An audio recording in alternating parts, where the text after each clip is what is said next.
Hello friends, welcome back to my channel Vidyarthi Vision. आज मैं आपके लिए लाई हूँ NIOS क्लास 12 का पेंटिंग का चैप्टर 10 जिसका नाम है कंपनी चित्रशैली। फ्रेंड्स, कंपनी चित्रशैली जब ईस्ट इंडिया कंपनी भारत आई थी तो इंग्लैंड के लोग थे वो यहाँ की चित्रकला से बहुत ज़्यादा प्रभावित हुए थे, जिससे 18वीं 19वीं सदी में जो पेंटिंग्स बनाई गई थी उन्हें ही कंपनी चित्रशैली के नाम से जाना गया था।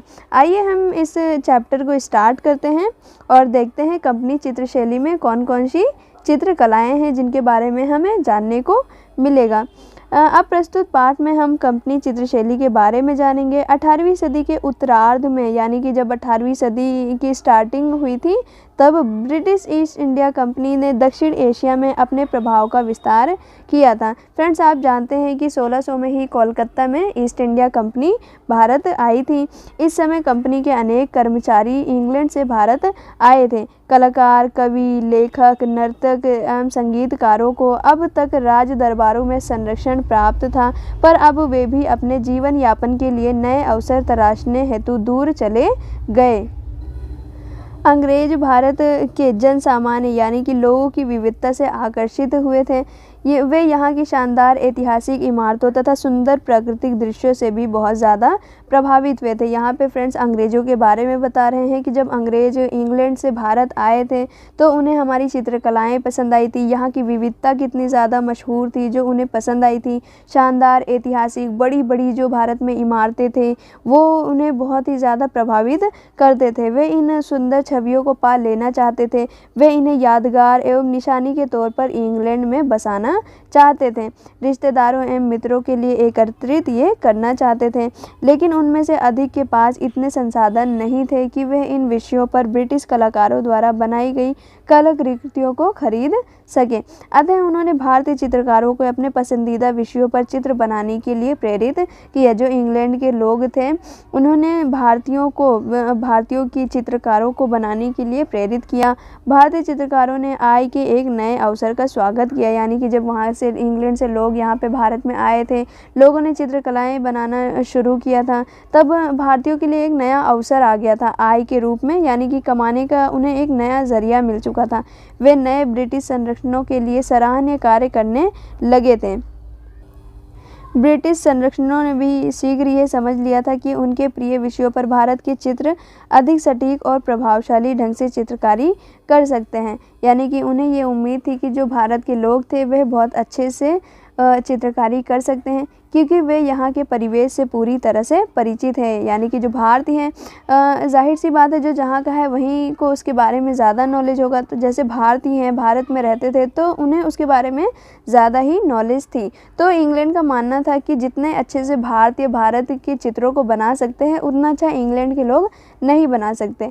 भारतीय चित्रकारों द्वारा उस दौरान बनाए गए चित्र सामूहिक तौर पर कंपनी चित्र के नाम से जाने जाते थे। भारतीय चित्रकारों द्वारा जो बनाए गए चित्र होते थे वह कंपनी चित्र के नाम से जाने जाते थे। 18वीं 19वीं सदी के दौरान वे चित्र भारतीय कला जगत पर प्रमुखता से छा गए थे। इन चित्रों में राजपूत एवं मुगल लघु चित्रों के पारंपरिक कला तत्वों के साथ पश्चिमी दृष्टिकोण का सम्मिश्रण था, यानी कि जिस चित्रकार ने चित्रों को बनाया था उसने राजपूत, मुगल लघु चित्रों को और साथ ही साथ पश्चिमी यानी कि जो विदेश फॉरेन कंट्रीज़ थे उनको भी इसमें शामिल किया गया था। इस प्रकार पेंटिंग में ना तो तस्वीर की सटीकता थी और ना ही लघु पेंटिंग की स्वतंत्रता। कंपनी चित्रों का सृजन सबसे पहले मद्रास प्रेसिडेंसी में हुआ था, परंतु शीघ्र ही इसका विस्तार भारत और अन्य नगरों में हुआ, जैसे कलकत्ता, मुर्शिदाबाद, पटना, बनारस, लखनऊ, आगरा, दिल्ली, पंजाब एवं पश्चिम भारत के अन्य केंद्रों तक ये फैल गया था। भारतीय चित्रकारों ने भारतीय भूदृश्यों जैसे पशु पक्षी, वनस्पति, स्थानीय शासकों की छवियाँ, दरबारों के दृश्य, ऐतिहासिक इमारतें, त्योहार एवं उत्सव, व्यापार एवं व्यावसायिक पेशे आदि विषयों पर चित्रों की मांग को पूरा करना शुरू कर दिया था। यानी कि इन चीज़ों से ही चित्र बनाए जाते थे। उनमें पशु पक्षियों को शामिल किया जाता था, वनस्पति को शामिल किया जाता था, शासकों की छवियाँ दिखाई जाती थी, तो ऐसे ही चित्र को बनाया जाता था। पश्चिमी संरचनाओं के लिए चित्र अक्सर काल्पनिक चित्रण के स्थान पर वास्तविक दस्तावेजीकरण जैसे थे। इन चित्रों को जल रंगों के माध्यम से बनाया जाता था, यानी कि जल रंगों का प्रयोग किया जाता था। ये चित्र अधिकांशतः कागज़ों पर बनाए जाते थे, लेकिन कभी कभी हाथी दांत पर भी चित्रांकन कर दिया जाता था। फ्रेंड्स, ये था हमारी कंपनी शैली के बारे में। आइए इसका क्विक रिवीजन करते हैं। हमने पढ़ा कि 18वीं सदी में ईस्ट इंडिया कंपनी दक्षिण एशिया में अपने प्रभाव का विस्तार किया था। अंग्रेज भारत की विविधता से प्रभावित हुए थे। वे यहाँ की शानदार ऐतिहासिक इमारतों तथा प्राकृतिक सुंदर दृश्यों से बहुत ज़्यादा प्रभावित हुए थे। वे इन सुंदर छवियों को पाल लेना चाहते थे, इंग्लैंड लेना चाहते थे, अपने रिश्तेदारों को देना चाहते थे। उन्होंने भारतीय चित्रकारों को अपने प्रिय विषयों पर चित्र बनाने की अनुमति भी दी थी। भारतीयों के लिए ये एक आय का रीज़न हो चुका था। भारतीयों द्वारा बनाया गया चित्र कंपनी चित्र के नाम से जाना जाता था। हमने इसके बारे में पढ़ा था कि बनाया चित्र तो भारतीयों के द्वारा ही बनाया जाता था, लेकिन उसे नाम किसका दिया जाता था? कंपनी चित्र का नाम दिया जाता था। 18वीं-19वीं सदी से बहुत तेज़ी से यह पेंटिंग फेमस होने लगी थी। इसमें राजपूत मुगल लघु चित्रों के पारंपरिक कला तत्वों के साथ पश्चिमी दृष्टिकोण का भी सम्मिश्रण किया गया था। कंपनी चित्रों का सृजन मद्रास और प्रेसिडेंसी में हुआ था। इसका विस्तार जल्द ही कलकत्ता, मुर्शिदाबाद, पटना, बनारस, लखनऊ जैसे क्षेत्रों में होने लगा था। भारतीय चित्रकारों ने पशु पक्षी, वनस्पति, स्थानीय शासक, इमारतें, त्यौहार, उत्सव, व्यापार, व्यावसायिक पेशे आदि पर चित्रों की मांग को पूरा किया, यानी कि इन पर भी वे चित्र बनाने लगे थे। फ्रेंड्स, ये है इसके उद्देश्य, इसको हम स्किप करते हैं। आइए अपने मेन पेंटिंग की तरफ चलते हैं। हमारी फर्स्ट पेंटिंग है साधारण भारतीय चकोर चिड़िया, जो कंपनी चित्रकलाओं में से एक चित्र है। हम भारत में पाई जाने वाली चकोर चिड़िया के चित्र के विषय में जानेंगे। बुनियादी सूचना है इसकी। मुगल सम्राट जहांगीर के समय से ही पशु पक्षी एवं पुष्प भारतीय कला का एक महत्वपूर्ण अंग रहे हैं। फ्रेंड्स, ये आपके लिए बेसिक इन्फॉर्मेशन होगी कि जहांगीर के टाइम पे ही सबसे ज़्यादा चित्र बनाए जाते थे और जहांगीर को भी पक्षियों से बहुत ही ज़्यादा प्यार था। ऐसा माना जाता है कि जहांगीर कहता था, मैं अपनी आँखों को बंद करके भी चित्रों को पहचान सकता हूँ। फ्रेंड्स, ये तो छोटी सी बात थी जो मैंने आपको बताई, आपके लिए इन्फॉर्मेशन थी। इस लोकप्रिय और स्थापित परंपरा का ब्रिटिश संरक्षणों के समय में विस्तार हुआ। मुगल और ब्रिटिश काल में बने चित्रों में शैलीगत रूप से बहुत अनंत अंतर था। प्रस्तुत चित्र में एक सामान्य भारतीय चकोर चिड़िया को बहुत ही वास्तविक एवं सटीक विवरणों सहित चित्रित किया गया है। इस चित्र में चकोर पृष्ठभूमि में चित्रित विस्तृत भूदृश्य की तुलना में प्रमुखता से दिख रहा है। भूदृश्य यानी कि ज़मीन की जो दृश्य है, ऐसा लग रहा होगा वो ज़मीन पे बैठा हुआ है। यह चित्र फ्रांसीसी योद्धा क्लाउड मार्टिन के संग्रह का एक प्रमुख चित्र है। फ्रेंड्स, यहाँ पर हमने बेसिक इन्फॉर्मेशन में देखा कि जो पशु पक्षी और पुष्प जहांगीर के टाइम से भारतीय कला का महत्वपूर्ण अंग रहे। इसका विस्तार ब्रिटिश काल में भी हुआ था। साधारण भारतीय चकोर चिड़िया के बारे में हमने पढ़ा, जो फ्रांसीसी योद्धा क्लॉड मार्टिन के संग्रह का एक चित्र है। इसका शीर्षक है साधारण भारतीय चकोर चिड़िया। इसका जो कि नाम है पेंटिंग का, काल है 18वीं सदी ईस्वी। चित्रकार कौन है? अज्ञात है, यानी कि इसका कुछ भी पता नहीं है। माध्यम क्या है? कागज़ पर जल रंग। शैली क्या है? कंपनी शैली, लखनऊ में इसे बनाया गया है।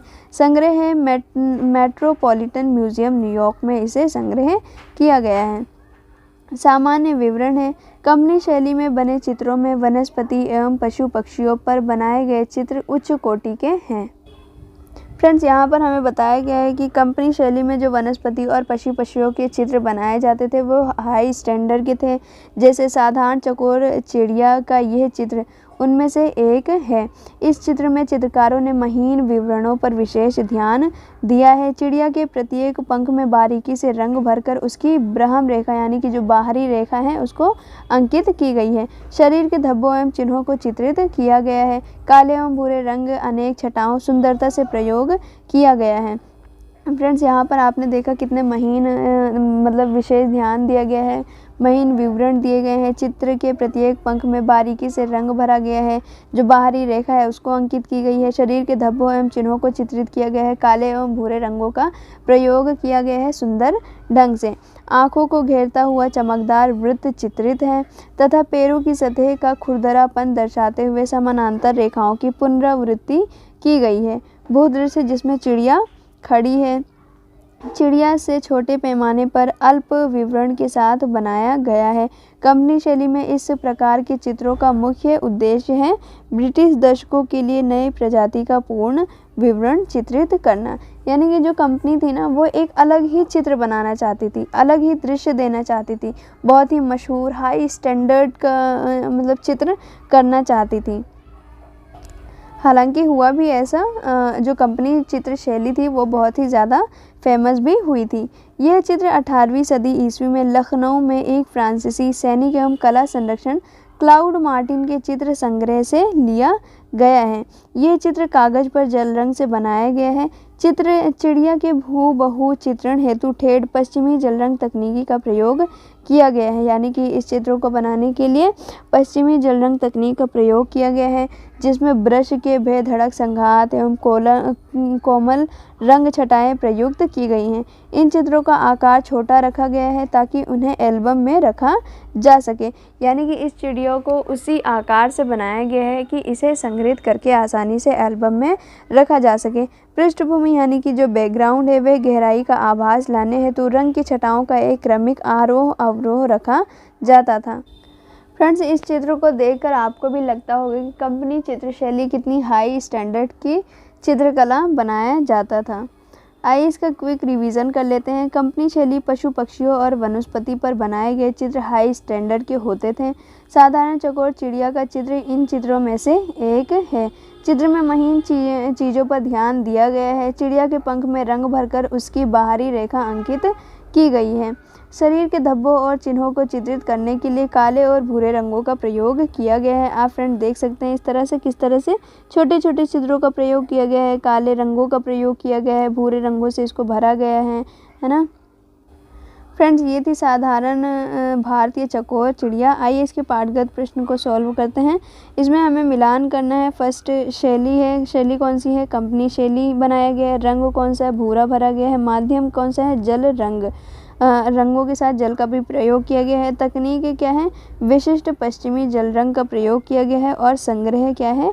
मेट्रोपॉलिटन म्यूजियम न्यूयॉर्क में संग्रह किया गया है। आइए अपने नेक्स्ट पेंटिंग के बारे में देखते हैं। 10.2 है हमारा बाजार का दृश्य। हम इसमें बाजार के दृश्यों के बारे में पढ़ेंगे। इसकी बुनियादी सूचना देख लेते हैं। इस चित्र में पटना के पारंपरिक बाजार का दृश्य दर्शाया गया है। यानी कि ये बाजार का दृश्य कहाँ का है? ये बाजार का दृश्य है पटना का। पटना के पारंपरिक बाजार का दृश्य दर्शाया गया है, जिसमें दो औरतें सब्जी, फल एवं अनाज बेच रही हैं। यहाँ पर चित्रकार शिवदयाल लाल ने बेचे जा रहे फल, सब्जियाँ एवं अनाज की विवरणों को सटीकता और सुंदरता से चित्रित किया है। यानी कि चित्रकार कौन है? शिवदयाल लाल ने फल, सब्जियाँ एवं अनाज की सटीकता और सुंदरता से चित्रित किया है। वे बाजार के सहज माहौल को भी दर्शाने में सफल हुए हैं। कपड़ों की बारीकियों एवं विवरणों को ध्यानपूर्वक चित्रित किया गया है। फ्रेंड्स, आप ये चित्र देख सकते हैं कि ऐसा लग रहा हो कि ये किसी बाज़ार की रियलिटी को दिखा रहा हो। बिल्कुल ऐसे ही होता है बाज़ारों में। इस चित्र में पृष्ठभूमि पर उतना बल नहीं दिया गया है जितना कंपनी शैली के अन्य चित्रों पर भी दिया गया है। आप देख सकते हैं कि हम एक एक चीज़ को इतने क्लियर ढंग से देख सकते हैं। यह चित्र कागज पर अपारदर्शी जल रंगों से बना है। चित्र की पृष्ठभूमि को चित्र की अग्रभूमि से अलग तरीके से बनाया गया है। पृष्ठभूमि में रंग छटाओं के प्रयोग में एक क्रमिक आरोह अवरोह दिखाई देता है। जल रंगों में अपारदर्शिता के कारण इस चित्र में बहुरंगी एवं चमकदार रंग छटाएं सुंदर बन पड़ी हैं। इस चित्र में सपाट रंगों एवं सधी हुई रेखाओं का प्रयोग किया गया है। फ्रेंड्स, ये थी हमारे चित्र के बारे में बेसिक इन्फॉर्मेशन। ये बाजार का दृश्य है जो कहाँ का है? पटना का है। इसमें दो औरतें सब्जी, फल एवं अनाज बेच रही हैं। चित्रकार कौन है? शिवदयाल लाल ने जो बहुत अच्छे से बाजार के दृश्य को चित्रित किया है। सहज माहौल को दिखाया गया है। विभिन्न रंगों का प्रयोग किया गया है। कपड़े की बारीकियों को बहुत अच्छे से दर्शाया गया है। पृष्ठभूमि पर उतना, बैकग्राउंड पर उतना ध्यान नहीं दिया गया है, लेकिन फिर भी चित्र को बहुत सुंदर ढंग से बनाया गया है। अपारदर्शी कागज पर अपारदर्शी जल रंगों से भरा गया है। चमकदार रंग छटाएं सुंदर बनाई गई हैं। इसका शीर्षक है बाजार का दृश्य। काल है 1850। चित्रकार हैं शिवदयाल लाल जी। माध्यम कौन सा है? कागज पर अपारदर्शी जल रंग। शैली है कंपनी शैली पटना में। संग्रह कहाँ पर है? Victoria and Albert museum London में। आइए इसकी कुछ सामान्य विवरण देखते हैं। सामान्य विवरण है, ब्रिटेन के लोग भारतीय दैनिक जीवन के प्रत्येक दृश्य का चित्र लेना पसंद करते हैं और बाजार के दृश्य को ऐसा लगता भी है। इनमें सब्जी, भाजी, फल एवं अनाज बेचते दुकानदार भी शामिल थे। इनसे चित्र 10.2 से ज्ञात होता है कि 1850 के बाजार भी आज के भारतीय बाजारों से मिलते जुलते ही थे। इस चित्र में 4 महिलाएं दिखाई दे रही हैं। इनमें से 2 दुकानदार हैं तथा शेष 2 ग्राहक हैं। जो ग्राहक हैं वे फल एवं अनाज खरीद रही हैं। सब्जियों, फलों एवं अनाजों के विवरणों को बड़ी ही सूक्ष्मता से चित्रित किया गया है। प्रत्येक फल, सब्जी, अनाज की पहचान दर्शाने हेतु उनमें उनके प्राकृतिक रंग भरे गए हैं। चारों स्त्रियां साड़ी और आभूषण पहने हैं। साड़ियों के मोड़ एवं तह सुंदरता से चित्रित किया गया है। चित्र की पृष्ठभूमि को रंगों की क्रमित छटाओं से बहुत अच्छी तरह बनाया गया है। आकाश में बादल चित्रित किए गए हैं, लेकिन चित्र में तत्कालीन भारतीय जीवन शैली एवं वातावरण को सुंदरता से दर्शाया गया है। फ्रेंड्स, यहाँ पर इस चित्र में आपने देखा कि किस तरह से सब्जी, भाजी, फल, अनाज बेचते हुए एक दुकानदार था। इसमें 2 दुकानदार हैं, शेष बाकी 2 ग्राहक थे। जो ग्राहक है वे फल एवं अनाज खरीद रही थी और सब्जियां, फलों एवं अनाजों के विवरणों को बड़ी ही सूक्ष्मता से चित्रित भी किया गया था। फल और सब्जी, अनाज को भी आसानी से पहचाना जा सकता था। औरतें ने जो साड़ियाँ पहन रखी थी उन्हें भी बहुत अच्छे से सजाया गया था, आभूषण पहनाया गया था स्त्रियों को, है ना। तो ये सब थी इस चित्र की विशेषताएं। आइए पाठगत प्रश्न 10.2 को हम सॉल्व करते हैं। क्वेश्चन 1 है, बाजार का दृश्य चित्र के चित्रकार का नाम क्या था? तो शिवदयाल लाल नाम था। सेकंड है, बाजार का दृश्य में औरतें बेच रही थी। औरतें क्या बेच रही थी? तो औरतें बेच रही थी सब्जियां और अनाज। थर्ड है, बाजार के दृश्य में किस माध्यम का प्रयोग किया गया है? फोर्थ है, इसका कागज पर अपारदर्शी जल रंग का प्रयोग किया गया है। फ्रेंड्स, अभी तक हमने कंपनी चित्रशैली की 2 चित्रों के बारे में पढ़ा था। अब तीसरा चित्र है हमारा पालकी, जिसके बारे में हम पढ़ेंगे। हमारे पास पालकी नाम का एक बहुत ही रोचक चित्रकारी का नमूना है, तो आइए इसके बारे में हम पढ़ते हैं। बुनियादी सूचना देख लेते हैं। इसकी तत्कालीन पेशों को दर्शाने वाले 42 चित्रों के समूह में से लिया गया है। ये एक प्रसिद्ध चित्र है। चित्र में पालकी में बैठा हुआ एक भद्र पुरुष, उस पालकी को 4 कहार उठाए दर्शाए गए हैं। कहार एक समान वेशभूषा में हैं, जो उस समय प्रचलित थी। चित्र में कुल मिलाकर पालकी और कहारों को प्रमुखता दी गई है। इस कारण पृष्ठभूमि यूं ही छोड़ दी गई है। केवल कहारों एवं पालकी की छाया को हल्के से दर्शाया गया है। यह चित्र 1815-1820 के मध्य वाराणसी में चित्रित किया गया है। फ्रेंड्स, इसकी बेसिक इन्फॉर्मेशन में हमने जाना कि यह तत्कालिक चित्र पालकी है, जो 1815-20 के बीच वाराणसी में बनाया गया था। 1815 और 20 में कहाँ पर? वाराणसी में चित्रित किया गया था। इसमें एक भद्र पुरुष और 4 कहार को दिखाया गया है, जो पालकी को उठाए हुए हैं। पालकी को हल्के रंग से दिखाया गया है। ये इसकी बेसिक इन्फॉर्मेशन थी और ये है हमारी चित्र पालकी। आप इसको अच्छे से ध्यान से देख लें, उसके बाद हम इसके बारे में अच्छे से पढ़ेंगे। इसका शीर्षक देख लेते हैं। पालकी है। काल कौन सा है? 1815 और 20 है। चित्रकार है अज्ञात, हमें पता नहीं है। माध्यम कौन सा है? कागज पर जल रंग है। शैली है वाराणसी कंपनी शैली। संग्रह कौन सा है? विक्टोरिया एवं एल्बर्ट म्यूजियम लंदन में इसका संग्रह है। आइए फ्रेंड्स, इसके सामान्य विवरण को देख लेते हैं। यह चित्र भारतीय यातायात एवं व्यवसाय दर्शाने वाले 42 चित्रों के एक समूह से लिया गया है, जिसमें एक मियाना अर्थात एक संदूक जैसे आकार की पालकी चित्रित की गई है। चित्र में पालकी उठाए 4 कहार चित्रित किए हुए हैं। आप यहाँ पर देख सकते हैं किस तरह से ये एक 2 इधर हैं और 2 यहाँ पे, ये 4 कहार हैं। अंदर एक भद्र पुरुष बैठे हुए हैं और ये क्या है? हमारी पालकी है, जिसके बारे में हम पढ़ रहे हैं। आइए इसके बारे में और जानते हैं। जो सफ़ेद कुर्ता, पीली एवं भूरी धोती तथा सिर पर नीली पगड़ी पहने हैं। यहाँ पे 4 कहारों के बारे में बताया गया है कि जिन्होंने सफ़ेद कुर्ता, पीली एवं भूरी धोती तथा सिर पर नीली पगड़ी को लगाए हुए हैं। आप देख सकते हैं यहाँ पे किस तरह से नीली पगड़ी बांधे हुए हैं। आइए आगे देखते हैं। वे कमर में एक लाल कपड़ा लपेटे हैं।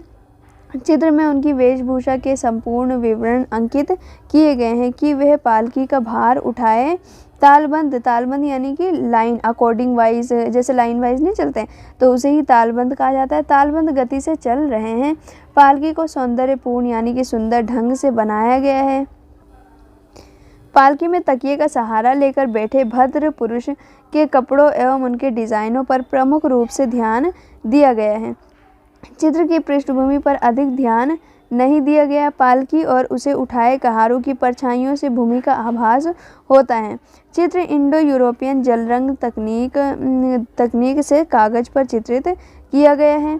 चित्र मानव आकृतियों को अति वास्तविक रूप से तथा वस्त्रों को शैलीगत ढंग से दर्शाया गया है। कपड़ों की सिलवटें तथा पैरों की लपेटों में रंगों की छटाओं की विविधता भी है।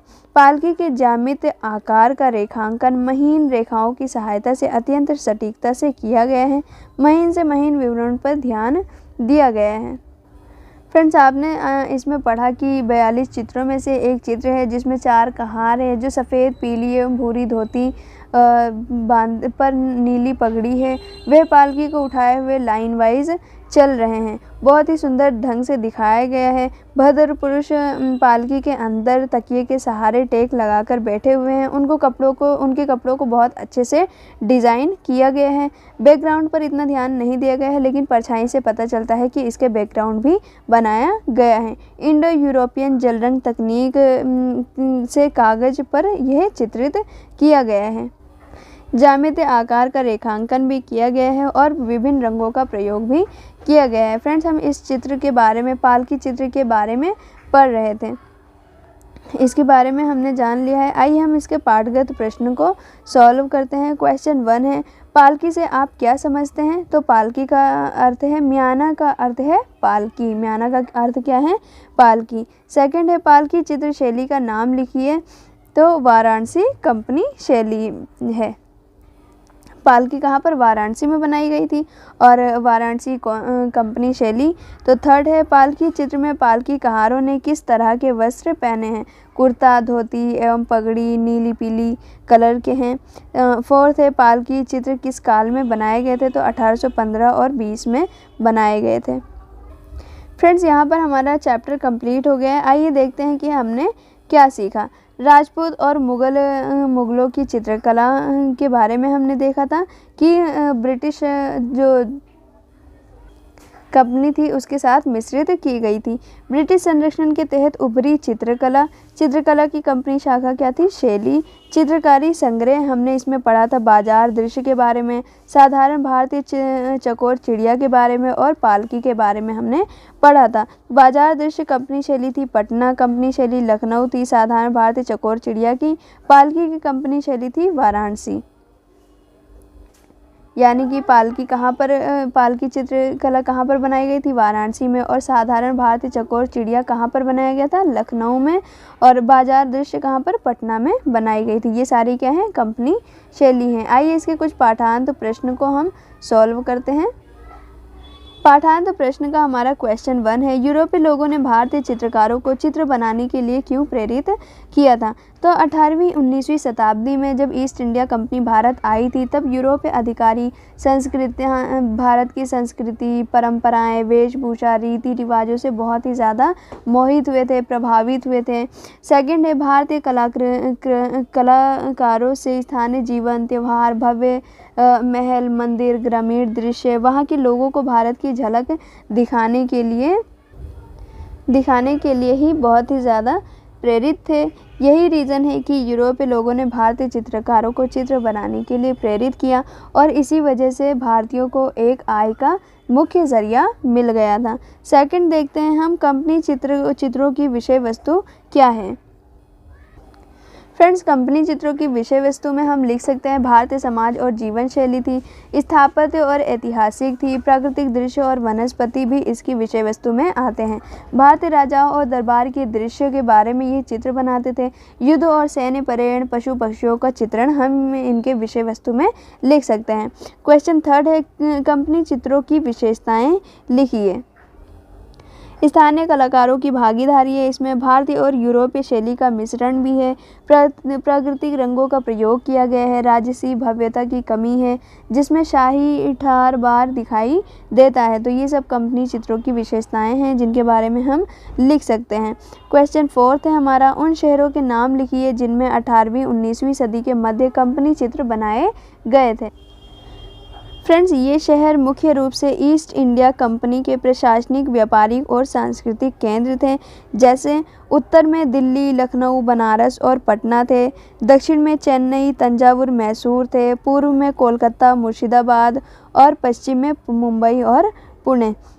ये वे शहर थे जब 18वीं और 19वीं सदी के मध्य पेंटिंग से कंपनी चित्र शैली बनाई गई थी। क्वेश्चन 5 है, कंपनी चित्रों के उद्भव पर विस्तार से लिखिए। तो मुगल दरबार के पतन के बाद कलाकारों का विस्थापन हो गया था। ब्रिटिश अधिकारियों की रुचि और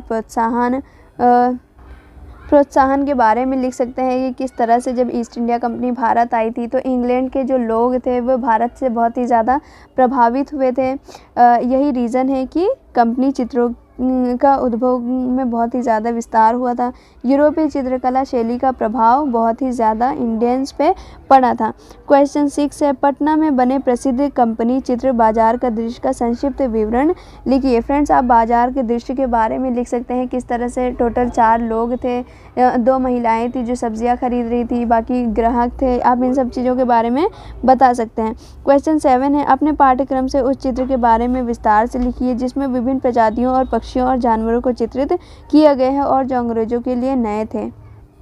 फ्रेंड्स, आप ये भी लिख सकते हैं, वाराणसी में बने कंपनी चित्र पालकी की विशेषताओं का वर्णन कीजिए। पालकी के बारे में मैंने पढ़ा दिया है, आप उसमें से देख के कर सकते हैं। क्वेश्चन 9 है, कंपनी शैली के चित्रकार शिव दयाल लाल की रेखांकन पद्धति का संक्षिप्त विवरण लिखिए।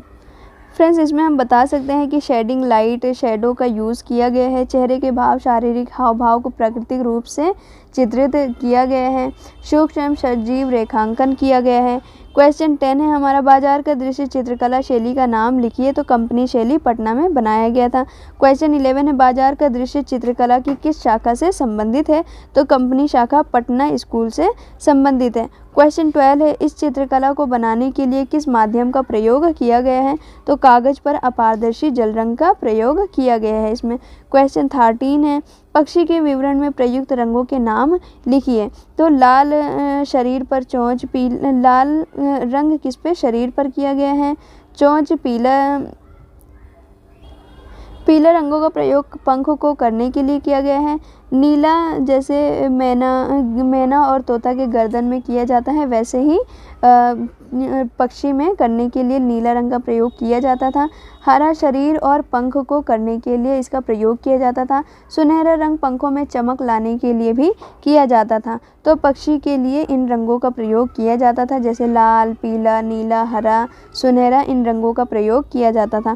क्वेश्चन 14 है, उस व्यक्ति का नाम लिखिए जिसके एल्बम से पक्षी संबंधित चित्र लिया गया है। डॉक्टर एलन ऑक्टेवियन हैटन नाम है उनका। क्वेश्चन 15 है, किस मुगल बादशाह ने वनस्पतियों और जीवों की एल्बम बनाने को बहुत महत्व दिया है? तो औरंगजेब और अकबर इनके शासनकाल में इन विषयों पर चित्रों को बढ़ावा दिया और कई चित्रकारों ने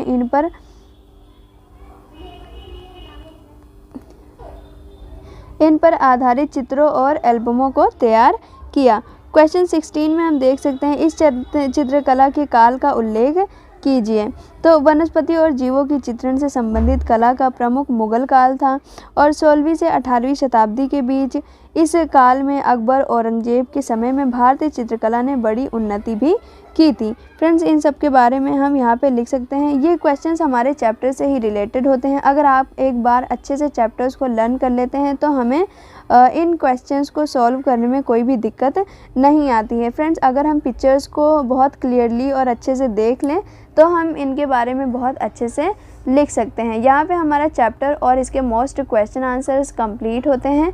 आई होप कि आपको हमारा चैप्टर और इसके इम्पॉर्टेंट क्वेश्चन आंसर्स पसंद आए होंगे। अगर इस चैप्टर से रिलेटेड आपको कोई भी दिक्कत आती है तो आप मुझे कमेंट कर सकते हैं। वीडियो पसंद आए तो लाइक, सब्सक्राइब एंड शेयर ज़रूर करें। मिलते हैं नेक्स्ट वीडियो में, तब तक के लिए जय हिंद।